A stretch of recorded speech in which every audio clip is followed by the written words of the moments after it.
Welcome back to Uruk, ladies and gentlemen. I am Marcus Aurelius, and this is Dominions 5, Warriors of the Faith, and we are the Enkidu fighting tooth and nail under Ursula, the goddess of dirt. Praise her.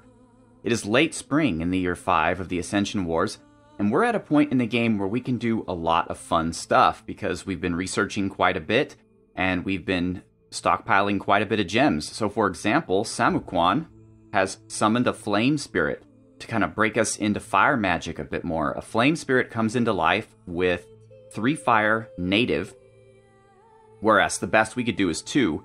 So I immediately took off the skull of Flaming Skull from Samuquan, gave it to the flame spirit, and now the flame spirit has fire 4, and he is forging a flaming helmet, which will then give him fire 5, which means we could start summoning Kings of Elemental Fire, which are pretty awesome.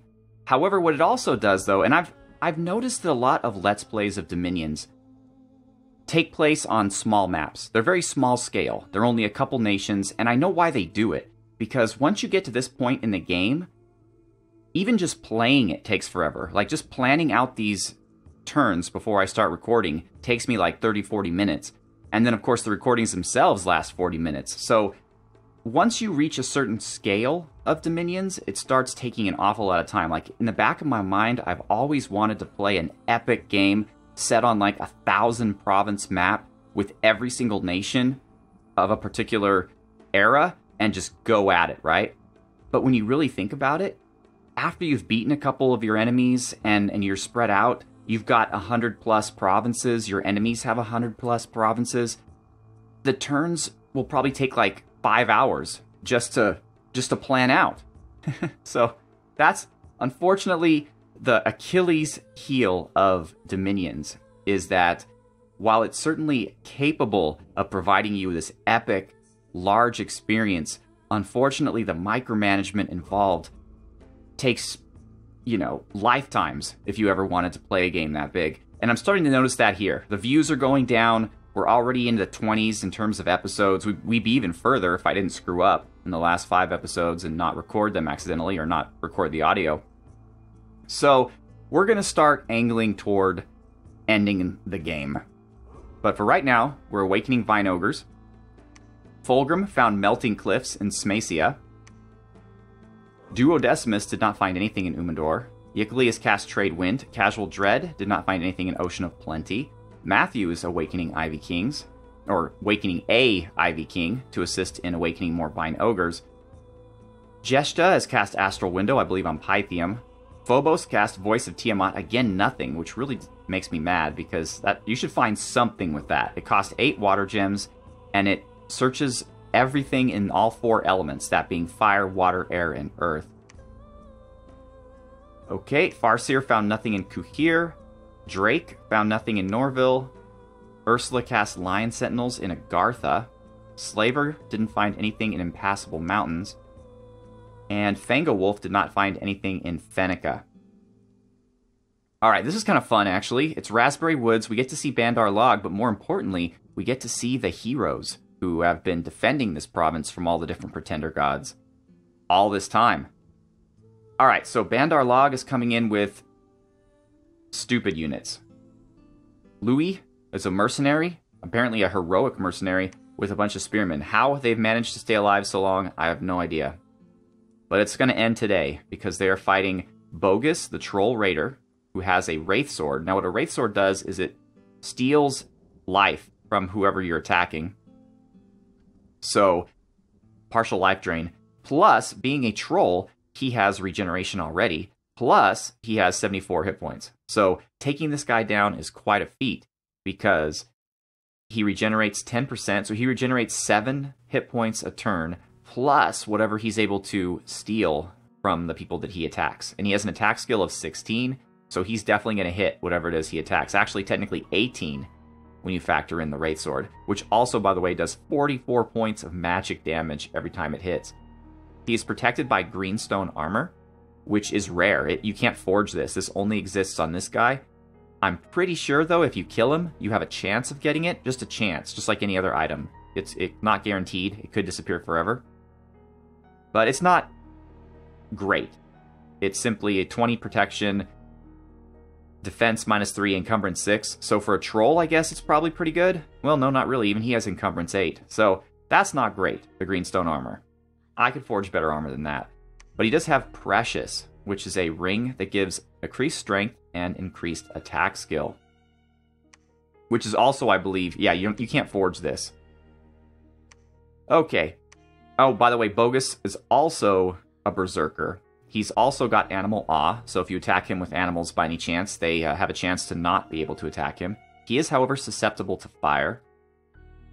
And that's about it for Bogus. Next, we have his buddy Kartuk, the Troll Mage, also a troll, so also has high hit points and regeneration, but this guy has a ton of air gems, bracers of protection, and an ice pebble staff, which is really weird because this is actually a water attack.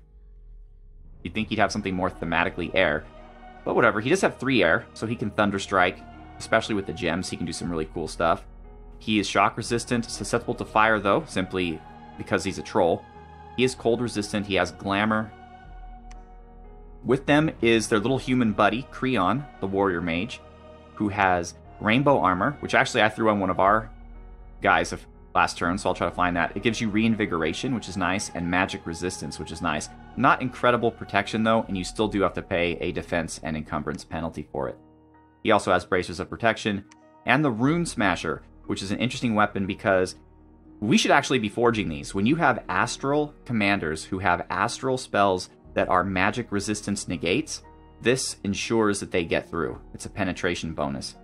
We've been forging, or we haven't been. We can forge amulets that do the same thing, but the difference is, and the amulets are cheaper, but the difference is, I think they only give a penetration bonus of 1, but even if it is 2, they give you something called Fool's Luck, which is not great. It acts as luck for the first hit, so if someone's supposed to hit you, you'll get luck, and then they'll miss, but then the second time they attack you, you'll get bad luck, and I think you're guaranteed to get hit, or you at least get more damage. Something negative happens as a result of it, whereas this item does not have that. 2 earth and 2 astral, and gems. So I'm thinking Gifts from Heaven is probably what Creon likes to do if you attack him with a large army. That seems what he's made for. Will the AI actually do that? Probably not. And he is a combat caster, much like Ursula, Bracer. Then we have Fang, who's also a troll, but an archer troll. He has a true shot longbow. You think they could have given him something better than that. And Boots of Quickness, which... do they help an archer? I don't think so. Yeah, I guess it does, because you attack at twice the normal speed. So, firing an arrow is an attack. He, as a troll, is also regenerating. And, of course, he has Quickness, so he can shoot a bunch of arrows. But he only has 12. So, he gets 2 a turn, let's say. That's 6 rounds of combat, and then he's out. And he has to run up with his broadsword, which isn't that bad at 28. And then we have Fad Margast, the Dark Knight. He has Faithful, which is a short sword that gives you luck. Oh, and affliction resistance. That's cool. He has a Black Steel Kite Shield, which is unnoteworthy. It's a good shield, but it gives you a pretty severe defense and encumbrance penalty. He does have the Horror Helmet, which is great. Love those. The Black Steel Full Plate, so his encumbrance must be through the roof.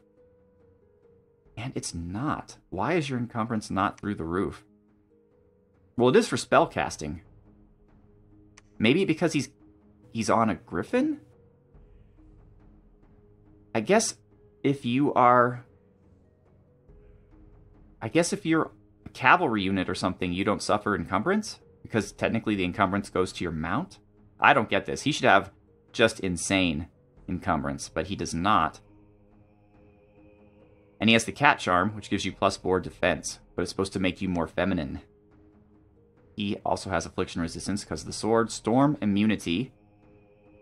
None of his items give him that, so that must be an inherent ability of his. And storm power, so he likes the storms. But he has no way of actually creating a storm. So in a way, that's kind of useless. And that's the heroes. So let's see how they do against the monkeys. Or, well, they're technically not monkeys. They're fighting on behalf of the monkeys. Oh, there's the Dark Knight.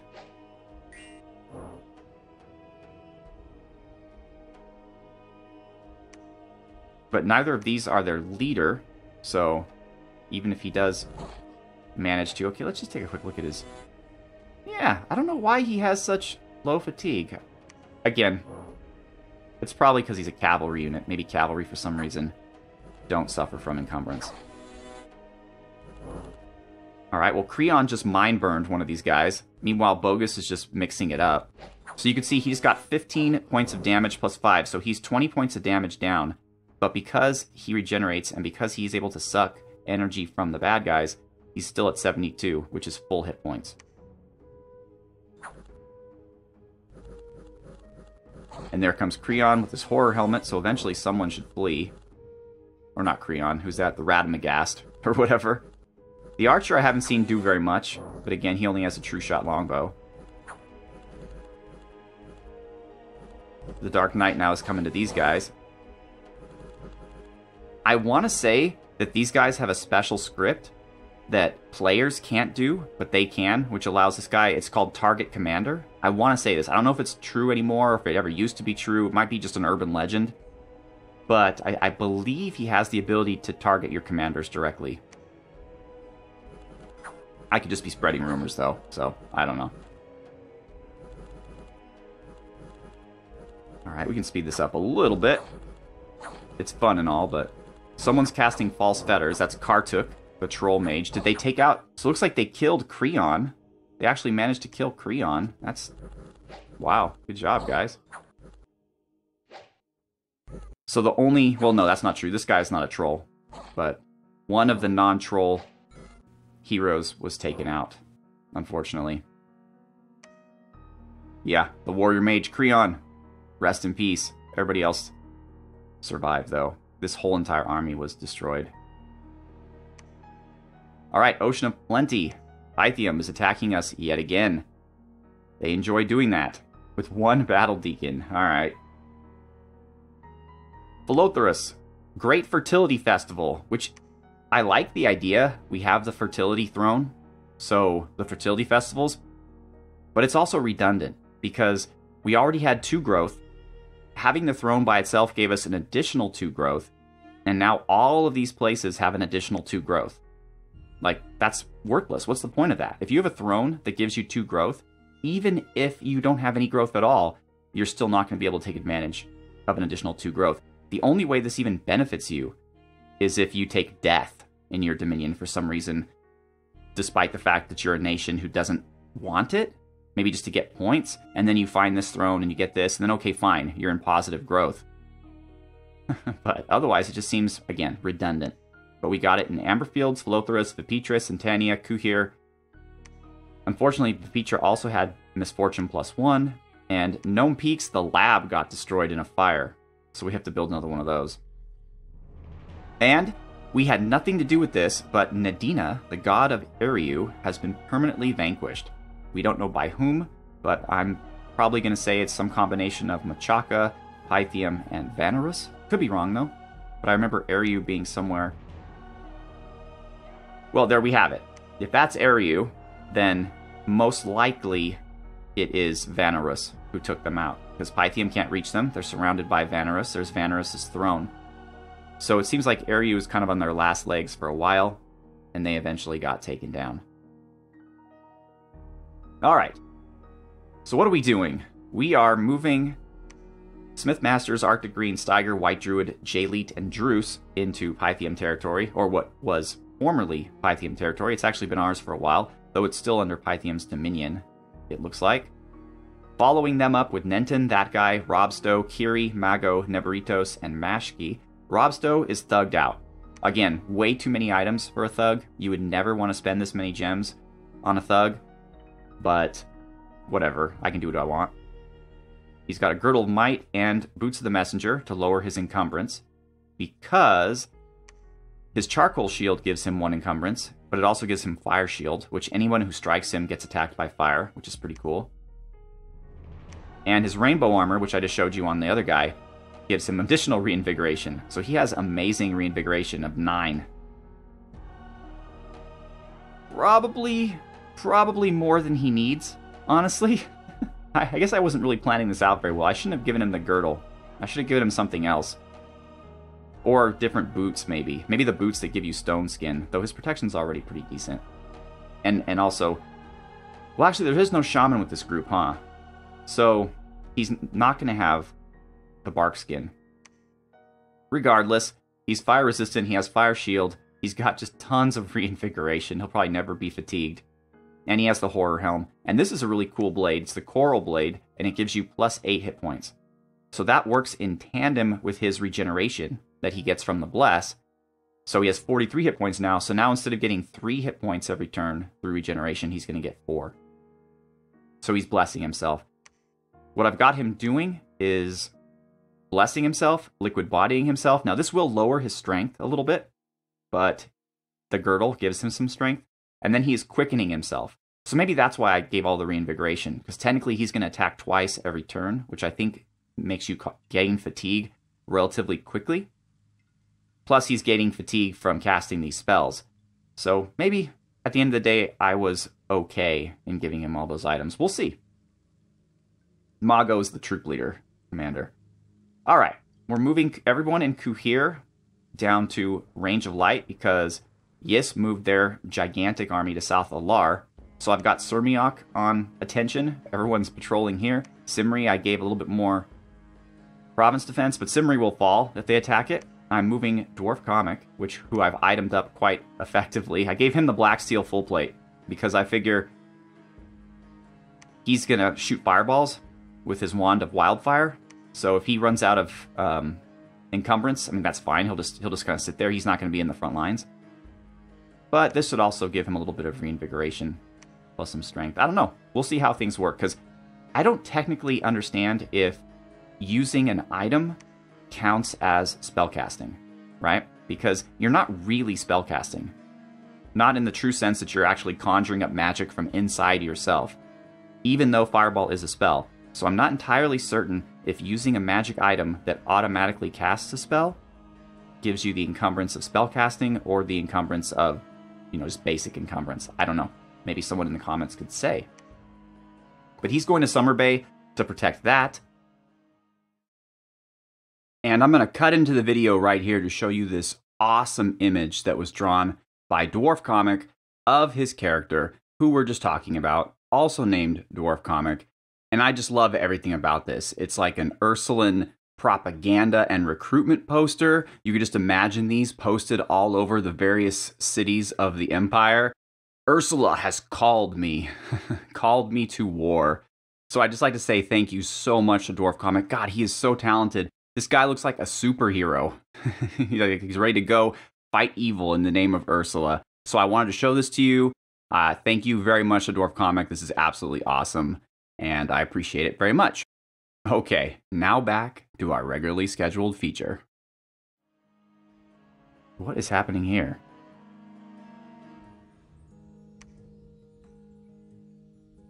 I don't quite know, but I'm planning for the end game of taking Peacehaven. Now, regardless of if it's a level 3 or level 2 throne, it doesn't matter to me. We only need 2 points to win. We already have 2 points. Plus 1 point, plus 1 point. So we have 4 points. We need 6 to... Oh, wait, you need 7 to win. Ooh. Yeah, so I guess it does matter. Alright, so even if we take this, unless it's a level 3 throne, which I actually don't think it is. I think Iron Peaks is, because it has the Titan of Heaven and the Springhawks. We're going to need something else. And before you start thinking that TNG is a pushover, look at this giant army here of 330 troops.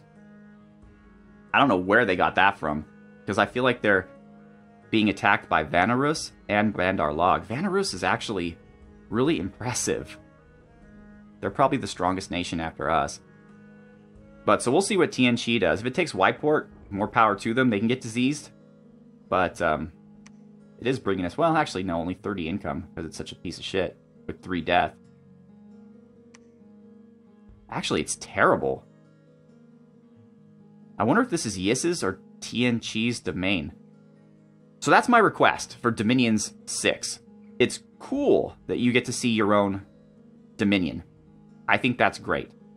But I would also like to see everyone else's, because you can figure that out. If I go to Philotherus and right-click it, look at the candles, it's under Skilia's Dominion, which is Yes. If I go to Whiteport, it's under Fians, which is Tianqi. So if I can tell already whose dominion is in each province, why can't they draw little lines like this in various colors? Make it optional. Put it in the map filters so you could turn it on and off. But I think it'd be just nice to be able to visually see everyone's dominion. At least that you have access to. Because maybe I can't tell whose dominion controls Titan steps, whatever. But these should be colored, since I know whose dominion is in them, they should be colored to kind of give me a quick visual notion of it. Okay, so what's happening here? I'm moving this giant army down. This is before Yis did their kind of trickery. So, that's... Oh, Bodvar has to be renamed. We have some people to rename. Let's do that. So, Bodvar... Oh, nice. I remember this guy from a long time as well. Kabuis! Welcome to the team, Kabuis. It took forever, but you are with us yet again. We also have an Ensi, a Shera. That is going to be... Oh, wow, Minos. These are all old-time viewers of the channel. They've been with me for years. I'm glad they all got to be part of this. Everyone else is Camilianus. Remember, we're sending him to the front. Atnaptishim II of Murias. So he went from Murias to Uruk, now down. He's going to go to the southwest. Mateo Wolfsbane, and then Kabuis and Minos. They're heading down to Jom, where they're meeting up with Noctis Annie. And Noctis Annie is kind of an experiment, because I gave her the Ivory Bow, which is the bow, if you'll recall, that turns whoever it kills into soulless warriors who fight on behalf of you. And also, Yadmaphus is going to go down. He is a 2-water Ishib, so he can Frozen Heart, but he could also Numbness. There's things he can do. And I think I'm sending Vanigander as well. Basically, every Nin that isn't Astral. Although there's a lot of D2s here. Again, I was planning on doing some communions.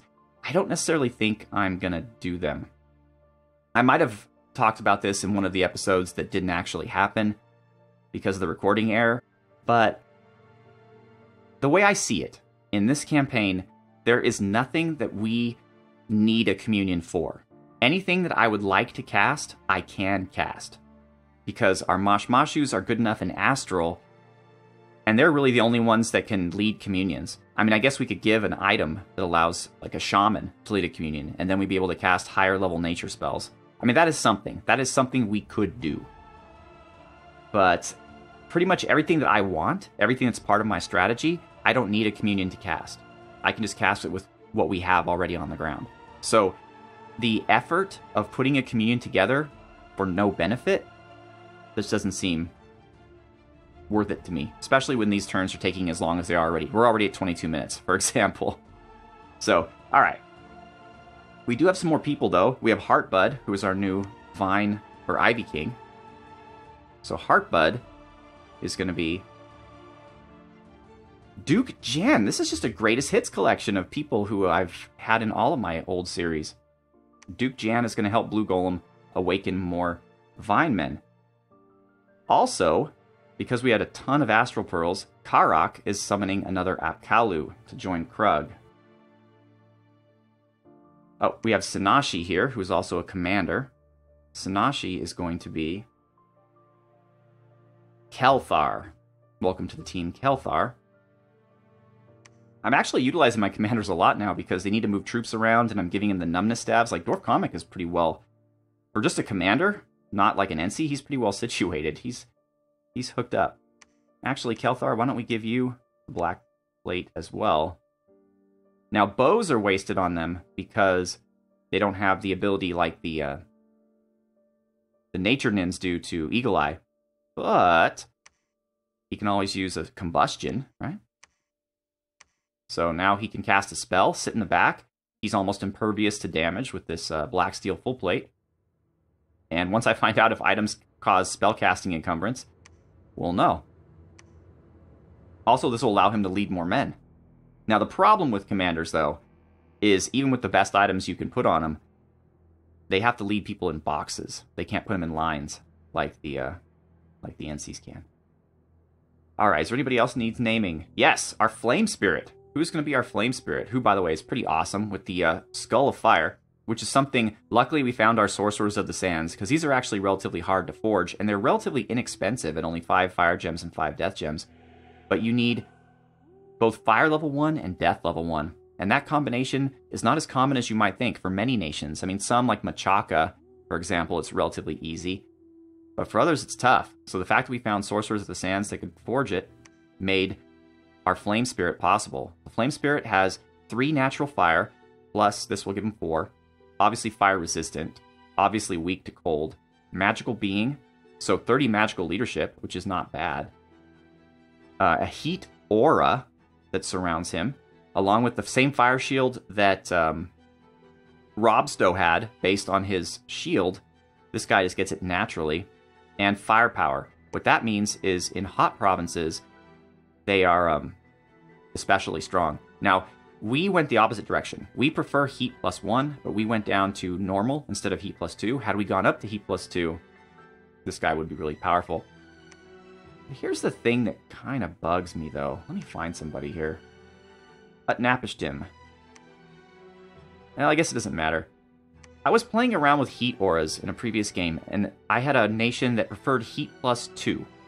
And I took heat 3 as the scales, and all of my heat plus 2 guys had tons of encumbrance because of the heat. And so I'm thinking, that sucks. Like, the whole point of having heat plus 2 is that you don't get encumbrance from heat, or it should be reduced or something. I don't know. I'm just looking. Okay, so we have another Naditu as well to name. Durston. Welcome to the team, Durston. Alright, we have another illusionist. Angenga? Angenga? Angenga? Okay, and you're sneaking to, oh, right, to Uruk. So, depending on if South Alar attacks Simri, we can respond. That was the purpose of that. All Caps is also moving back. The reason she was down in Stonegrave to begin with was to build a temple. And now we have so many temples that we're able to recruit a ton of our Ursuline Guard. Like, we could theoretically recruit 8 a turn, but if we're recruiting a commander, it's down to 7. But still, 7's pretty nice. And you can notice that the extra order has given us a little bit more in the way of resources as well. At least I think it does. It feels like it does. Okay, everybody here. So this place is kind of in a weird place. The only way to get to it is through Philothoros, because this is a disease-causing province. And they just lost their lab. So Venkino is building another lab while everyone else is patrolling. And we're moving Balasar and Alice up to get more troops to help us here. Alright, Pubaloom is going to be... another name I recall from the past. The Zax. Welcome to the team, the Zax. And you know what's so funny? We're kind of running out of names. So, if you have not yet submitted a name and you thought, hey, my name is never going to make it onto the list because I waited so long, well, now is your chance. You might be like a Fire King or something really impressive. So, I'd go for it if I were you.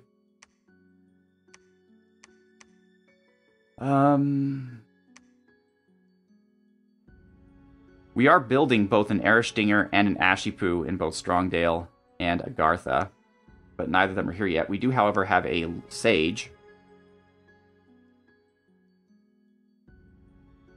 And this is Pella Onus. Welcome to the team, Pella Onus. You're probably just going to spend your life researching. But, you know, that's not a bad living. Okay, we have Sword, General Confusion, and Jamis here in White Forest.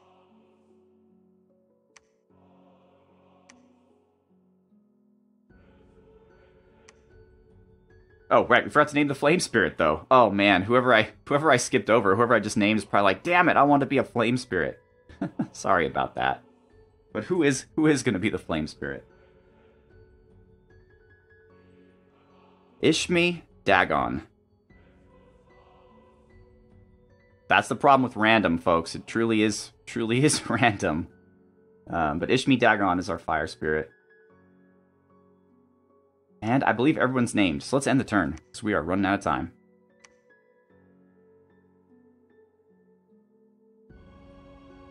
I'm going to try to make these a little bit faster. But, obviously, if there's anything that I don't explain well enough, like if you're wondering, like, hey, what's happening here? Like, why did you put those particular items on this particular guy? Why are you scripting these particular spells? Because when I'm running through the menus, you can obviously see what I'm doing. Ask in the comments, let me know, and I will explain to you, to the best of my knowledge, why I'm doing what I do. Nothing in Lake Doom. We have another Apkalu. Canyon of Wild Winds in Isurian. Nice. Bunch of Vine Ogres. Oh, and Matthew is now getting us Forest Giants, because why not? Nothing in High Mill. Nothing in Ivanmore. Nothing in Ivanmore again. Nothing in Norville. Awesome. Okay, Graham Passo was the victim of an assassination attempt. This is one thing about Pythium you gotta worry about. They do have assassins. Graham Passo is just an Ashipu. I don't think this is gonna go well for you, but maybe? Maybe you can ethereal yourself? I don't know. We'll see. See how this works. Okay, he is doing ethereal. Now he's going to bless himself, which I guess is also good.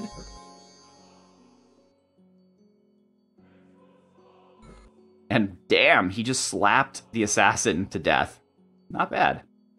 Not bad, Grandpa. So, alright, good for you. Dun Vale. Oh, now Vanarus is... Oh, wait, no. I thought this was the, with the heroes, but okay.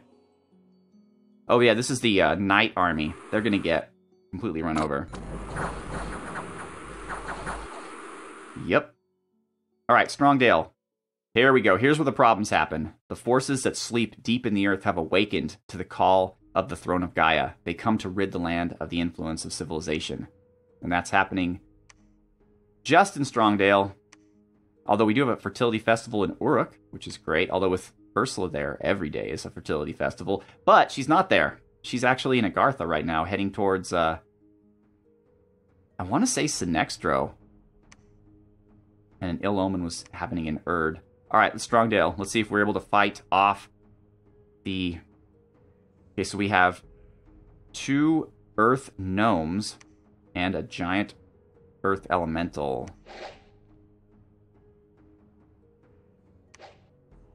Alright, Hey, our guy's Wooden Warriors people. That's pretty neat. But he didn't make it to this guy. Who did he get? Oh, these guys at the back. Okay. Well, he can trample, so it really doesn't matter how much protection you have, honestly.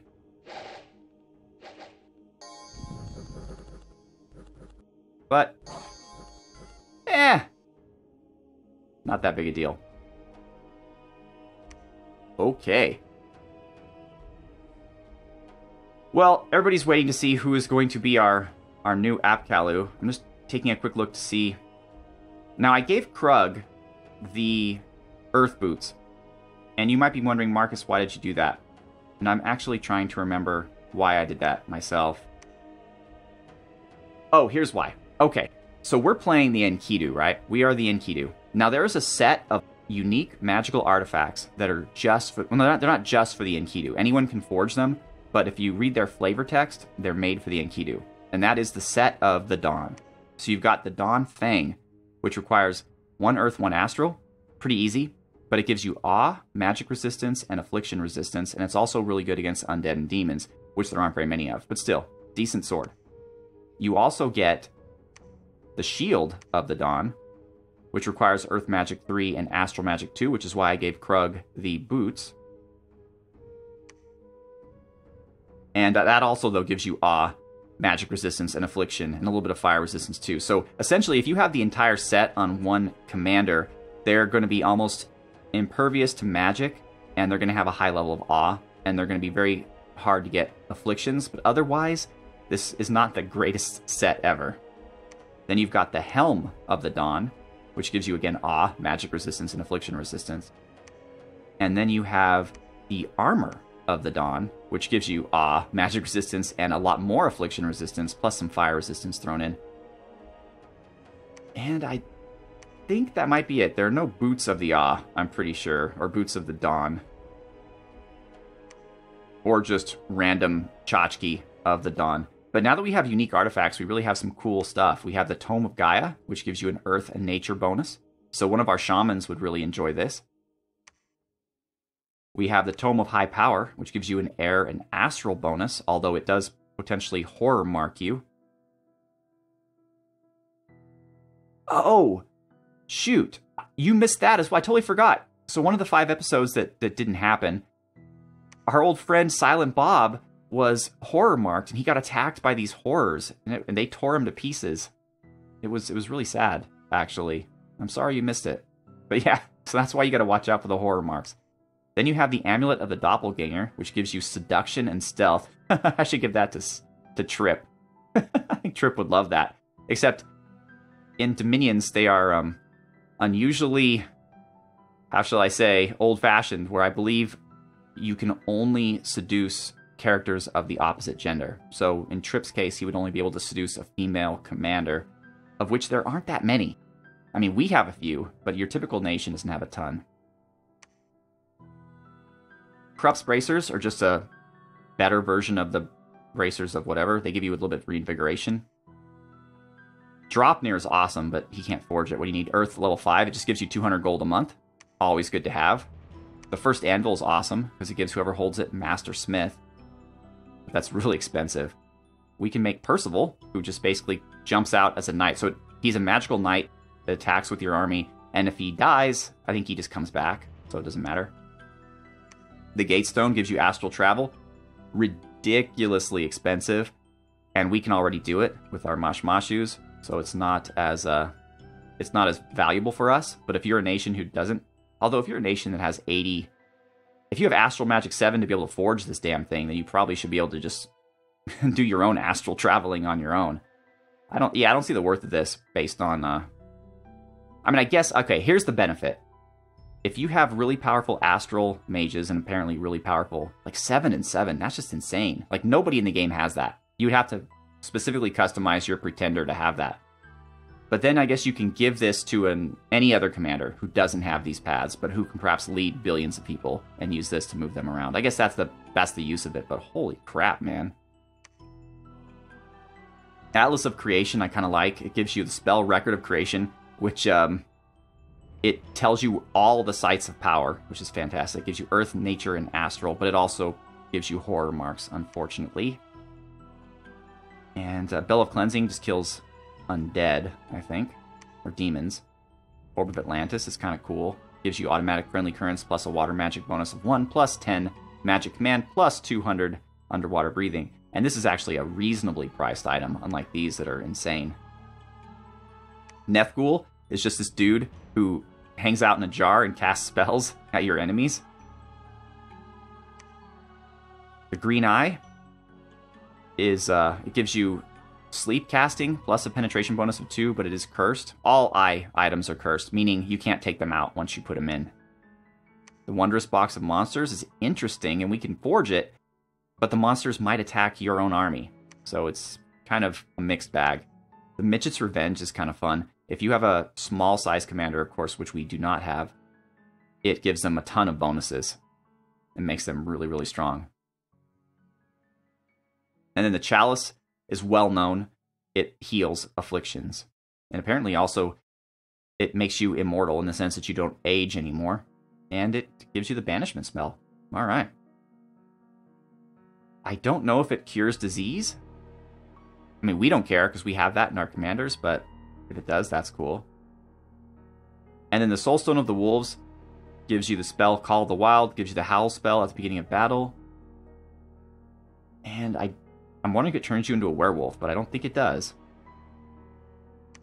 So those are the cool artifacts, at least some of them. The ones that, I mean, Krug is probably the most accomplished forger we've got since he has tons of paths, but I guess we didn't see the nature. We did see the nature stuff, though. Oh, because he does have 2 nature, okay. So yeah, really the only thing we didn't see is anything with fire and death, I guess. So fire, you have Ulcan's Scepter, which, I mean, it's just like the Wand of Wildfire. It gives you Fireball. The benefit is it gives you a little additional rank, too, and some command. But otherwise, I don't think it's that awesome. And the Unquenched Sword. This makes the whole battlefield super hot. I'm not a big fan of two-handed weapons. I prefer shields. As far as artifacts, we only have one. That is the Ruby Eye, which gives you a fire magic bonus of 1 and 2 water gems a month. I think I honestly forged that, actually. I didn't, but I want to. I want to. We'll give him the helmet. So, I think now he can forge it. Maybe before he couldn't. No, it looked like he could. You only need 3. But yeah, so 2 water gems plus a fire magic bonus of 1, which is pretty cool. As far as death, Karn, what can you show us? Tons of weapons. The Rod of Death, Control of the Dead. Probably the one you're going to want the most, though, which you can't even cast, is the Scepter of Dark Regency, which gives you a death magic bonus of 2, which is pretty nice. Although it does make you age especially fast. Not a big deal if you give it to, like, a undead mage. And it increases your death spell range by 2 provinces, which is pretty nice as well. The Sickle, whose crop is pain, is kind of fun.